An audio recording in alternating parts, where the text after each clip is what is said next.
Danny, thank you very much. That was way too kind. It's an absolute pleasure to be back here in Israel again. And it's especially important that I'm asked to give this talk at the combined meeting. I understand this is the 10th year now that the Israeli Heart Society and the Israeli Society of Cardiothoracic Surgery have met together. So it's a privilege for me to be able to talk about the heart team approach. This is my conflict of interest disclosure. I am an uncompensated member of the partner trial, which is the Edwards Sapien Valve Committee heart team. So why a heart team?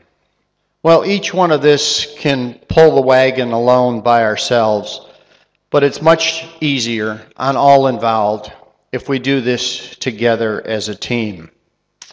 The concept of a multidisciplinary heart team started with a tumor board, which most hospitals have, and has been chronicled throughout the medical literature. In this article, The Role of the Multidisciplinary Heart Team in Breast Cancer Management, a survey from 39 countries. And it showed that there is some degree of effectiveness, but exactly how a heart team is able to translate to better outcomes, everybody senses that's the case, but on a scientific evidential basis, it really is hard to prove. But everybody senses that if we work together, then we won't end up with something like this.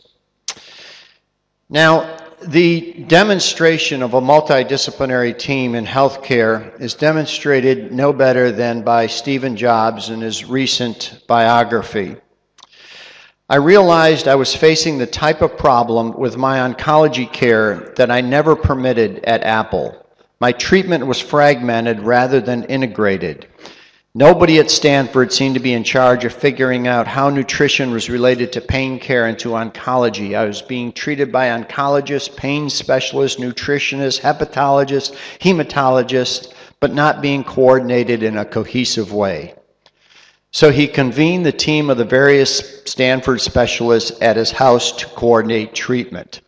Can you imagine being at that meeting? Can you imagine that all of them showed up too? Of course, no other patient's going to have the power of Stephen Jobs to be able to convene the team, but this is an example of how fragmented we are in medicine. There is some evidence that the implementation of a medical team is able to improve outcomes. Of this recent article in JAMA showing that participation of a medical team training program is associated with lower mortality in the quarter since the implementation of the heart team, looking at deaths per 1,000 procedures.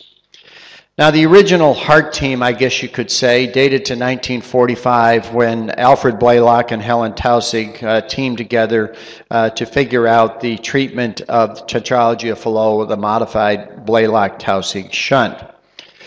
But what's really catalyzed the integration of the heart team in the modern era? I think it's been two medical trials. First, the Syntax trial and the requirement for a heart team, and then secondly, the partner trial. I don't think when the partner trial was initially named, I think it was a little bit euphemistically named and thought that the concept of partner in the trial would really be as true as it has sorted out.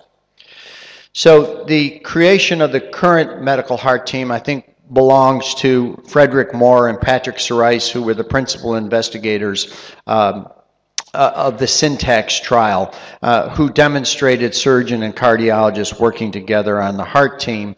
And that translated to every individual hospital working in the Syntax trial, of which no patient could be entered into a trial until a cardiologist and a surgeon together and saw the patient, looked at the catheterization films together, and decided that equivalent revascularization could be performed with both approaches.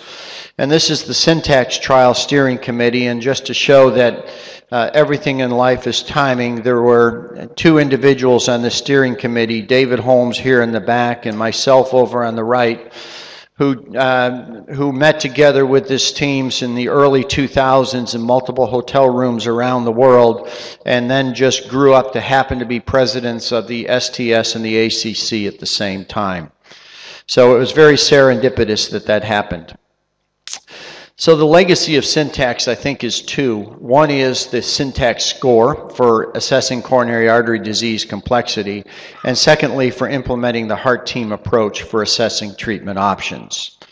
And it's been to the degree that now the heart team approach for revascularization is now part of the ACC-AHA guidelines for the management of left main disease, and also part of the ESC guidelines. Now, in the field of TAVR, we initially started in this in 2003 by collaborating with the team in Leipzig of trying to figure out how to do this by a transapical approach, because the original antegrade approach of Cribier was not working. So spending multiple sessions in the animal lab together, and ultimately in the initial clinical experience, the transapical approach was developed. But in order to make this really effective and work, we as surgeons had to make a deal with the devil. This was in Leipzig, where Goethe wrote Faust and Mephistopheles was born. So we made a deal with Mephistopheles, and Mephistopheles turned out to be Alain Cribier, who actually helped us as surgeons figure out the transapical approach when the antegrade transfemoral approach was not working. And indeed, it's stayed a close collaboration ever since, with last year at TCT 2000, Alain re-establishing his Mephistopheles impression here. So the partner trial has been led by a cardiologist and a surgeon, Marty Leon and Craig Smith, both of Columbia and New York. And this is the partner trial steering committee made up of 4 cardiologists and 4 surgeons. And indeed, when we were having problems initially with the transapical approach in the United States, it's a team of cardiologists and surgeons that flew in from all over the world to Dallas to help figure this out. But all that's good on a national level and team level, but as an American politician has said, all politics is local, and there are other rules of the game.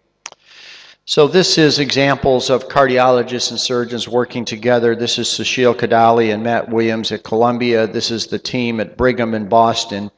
And it does seem to be working on a local basis. This is myself in 1999 learning how to do a left heart diagnostic catheterization from my cardiology colleague, who was not threatened by teaching a surgeon how to do this at all. So what has evolved is to what we now call a high-risk aortic valve service, and it's organized around the same concept as a transplant service. It's an outpatient evaluation clinic that we staff together, joint TAVR procedures, and a common inpatient service. And this is somewhat how it works. Obviously, everybody isn't interchangeable and does everything. We don't expect cardiologists to do surgical aortic valve replacements, and despite the fact that I do have wire skills, there's no reason for me to do diagnostic catheterizations or PCI. But you can see in the center there all the common activities that we do have that works around this service.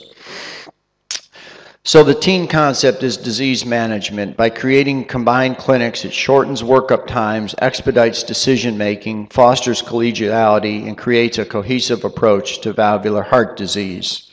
And this is how we staff our outpatient clinic. We now have 3 clinics a week now in the afternoons, 2 aortic valve clinics and 1 mitral valve clinic. And this is typically how it's staffed.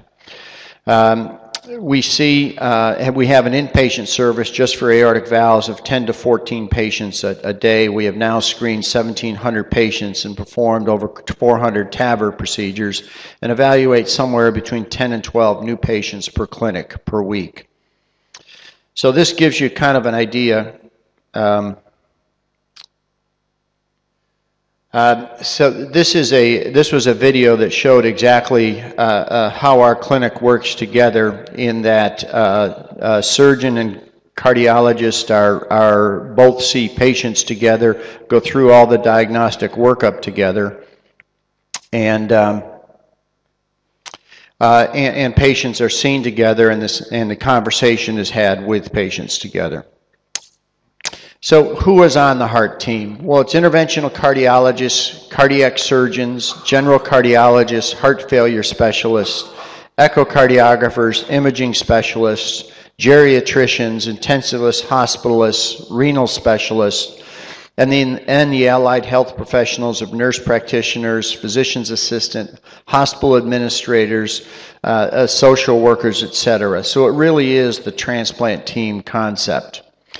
And this is our team that performs TAVR procedures together, and it's hard to tell who's the cardiologist and who's the surgeon there, except I've never seen a headlight on a cardiologist like that in the center, so I think that's a giveaway.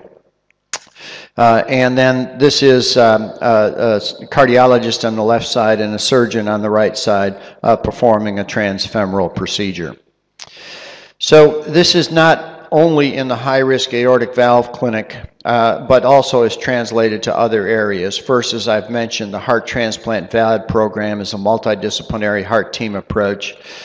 We now have taken up what some other centers have established, and that's a hybrid coronary revascularization program.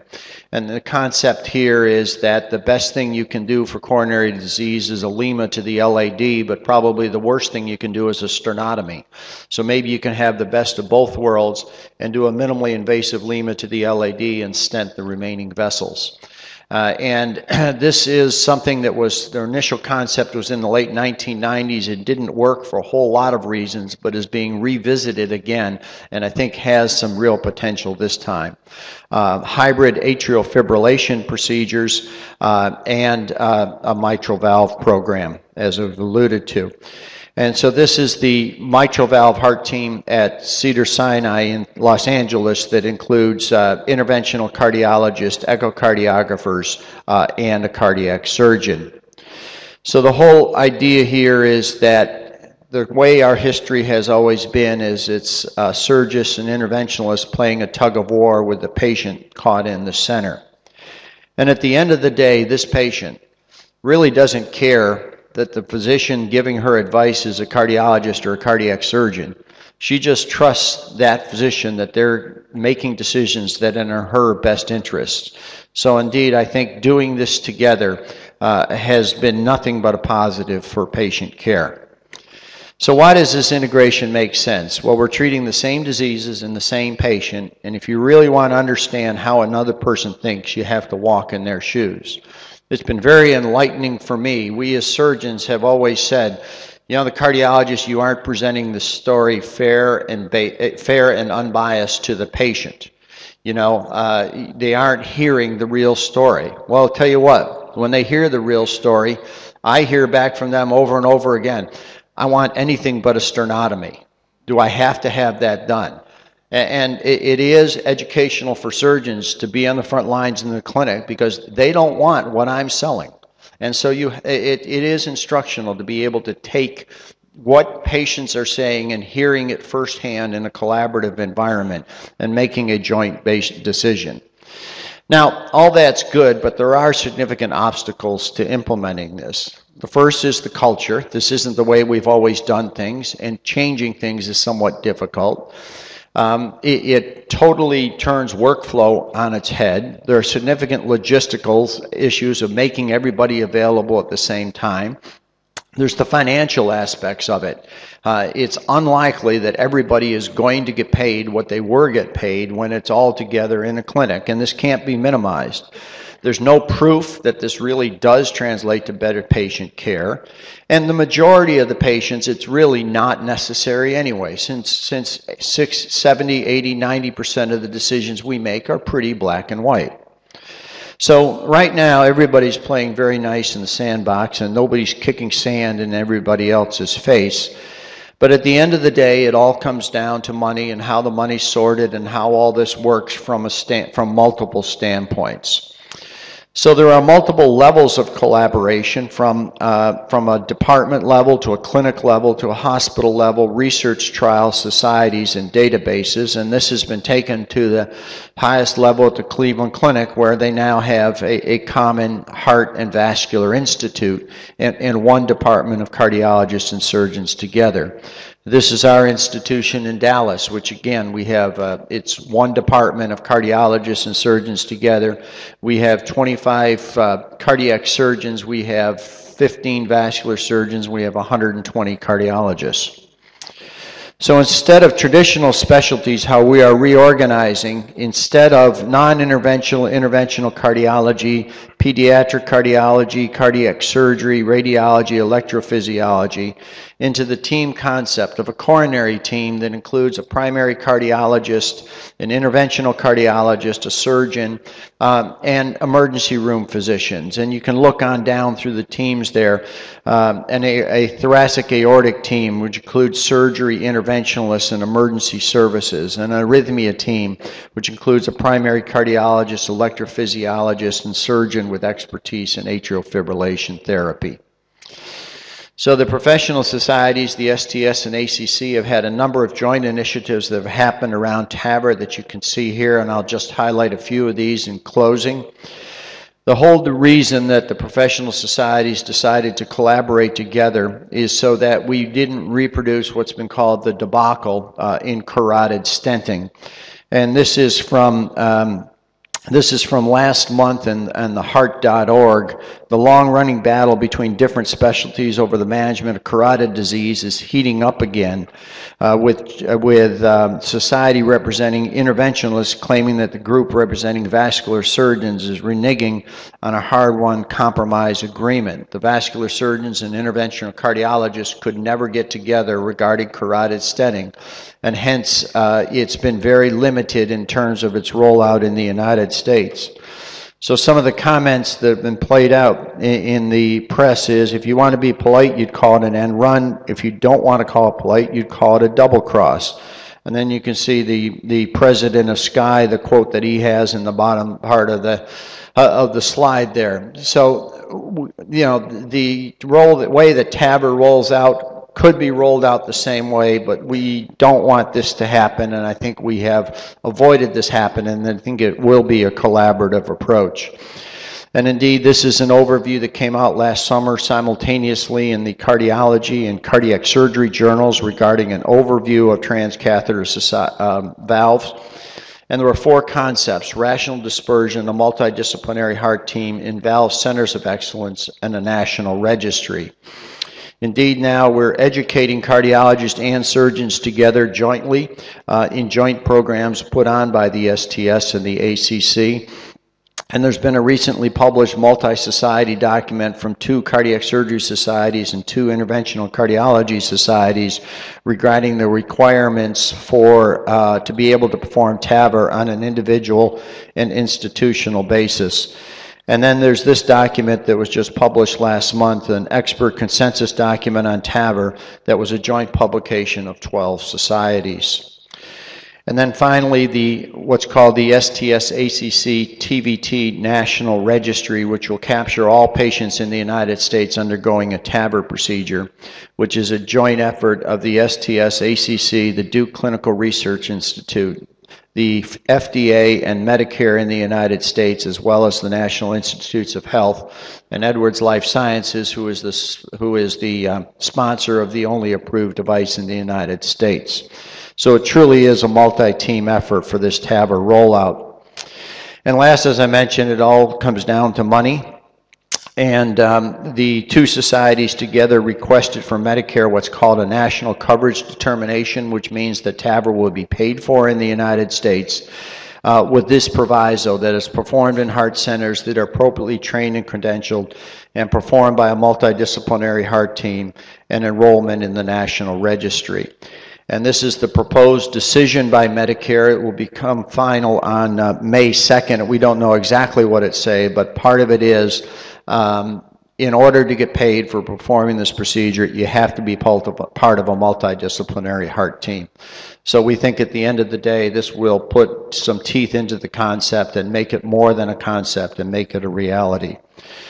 So this is the recent German cardiac surgery meetings in which Frederick Moore, the president of the society, is joined with Christian Ham, who is the president of the German Cardiology Society and was actually president of the German cardiac surgery meeting. So a cardiologist president of the cardiac surgery meeting, and the concept was Ein Herz, ein Team, one heart, one team.